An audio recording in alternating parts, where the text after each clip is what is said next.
विश्वकर्मा चले हैं, राती रात महाराज झोपड़ियों को हटा करके और महाराज सुंदर सुंदर महल खड़े कर दिए। सुदामा जी की नगरी को सुदामापुरी बना दिया। बोली द्वारकाधीश भगवान की।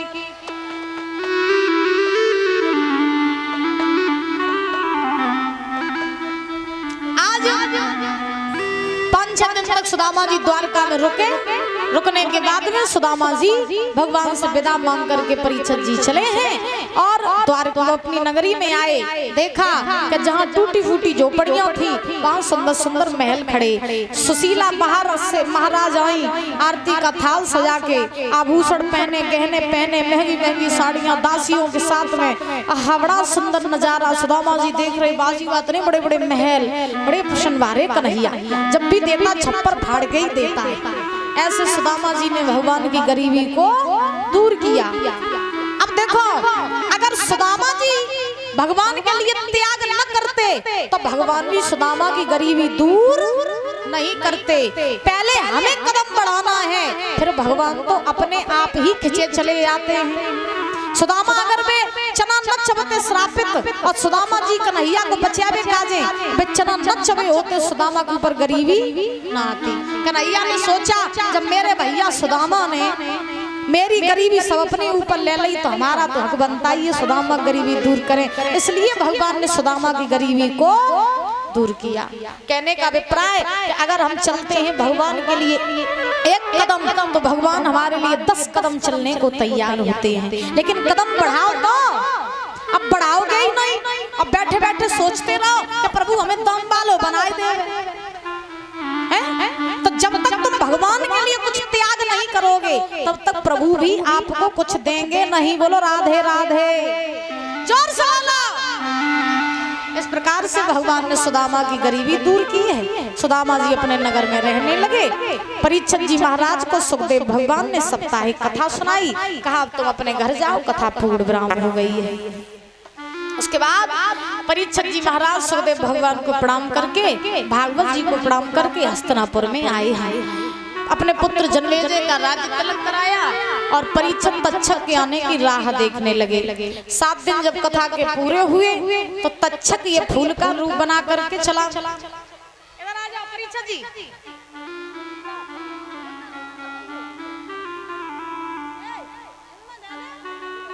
इधर आओ, उठ के कहाँ बैठ जा तो। अरे आओ, है ना सामने। तुम तो जब बैठवे कर तो तुम ठाड़े हो जाओ, ठाड़े हो कर तो तुम बैठ जाओ। गंगा जी की हैं, गंगा जी तो आई हैं।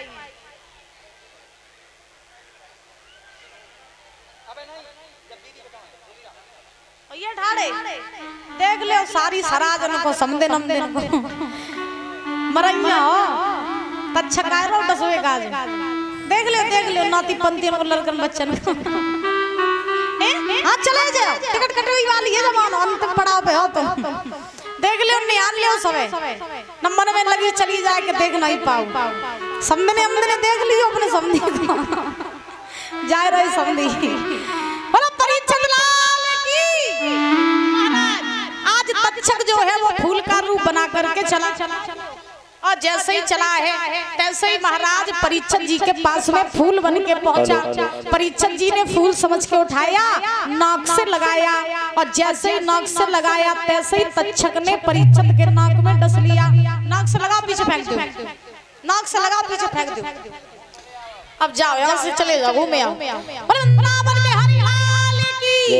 परीक्षित जी के नाक में डसा तक्षक ने। परीक्षित पछाड़ खा के गिर पड़े।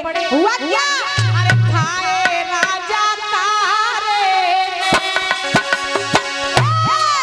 अरे खाए राजा खाए राजा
महाराज परीक्षित जी को नाक में डसा। परीक्षित जी पछाड़ खा के गिर पड़े।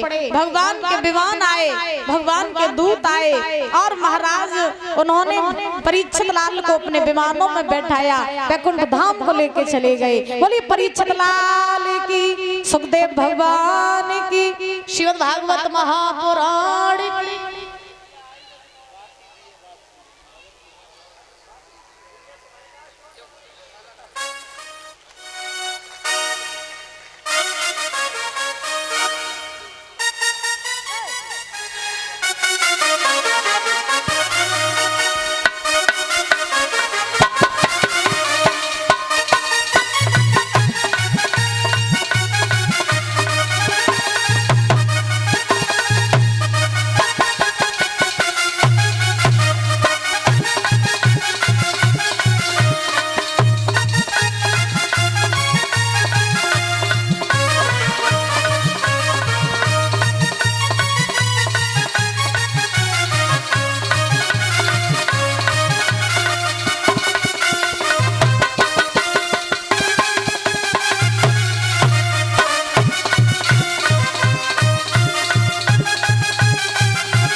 और इस बीच में ये हमारे परम सम्माननीय परम आदरणीय परीक्षित जी महाराज और इनके सुपुत्र और इनकी बहुएं, ये परीक्षित जी महाराज हमें सोने की अंगूठी पहना के सम्मानित करें। जोरदार तालियां बजाएं।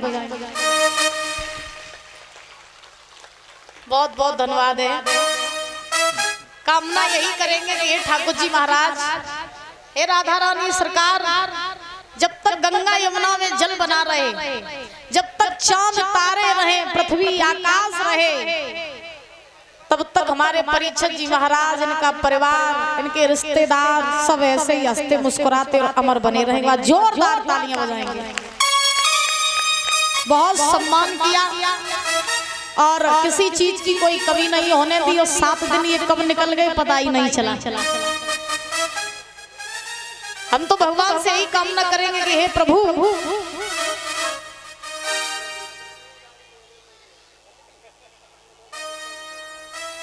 इनके परिवार के ऐसे ही दान धर्म के लिए हाथ बढ़ते रहे, समाज में पद और प्रतिष्ठा बनी रहे, किसी भी चीज की कोई कमी ना हो, ऐसे ही ये सब हंसते मुस्कुराते बने रहे, कारोबार में उन्नति होती रहे और हमेशा ऐसे ही दिन रात बढ़ते रहे।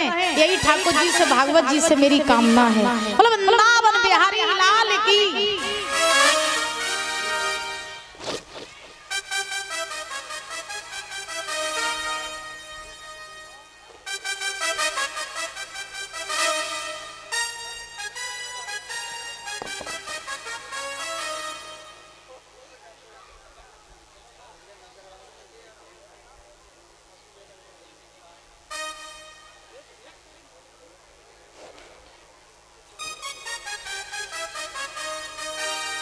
और ये जो 7 दिन की कथा थी ये अब विराम हो चुकी है और भागवत जी जो है और आपके इस गांव से जो है विदाई ले रहे हैं।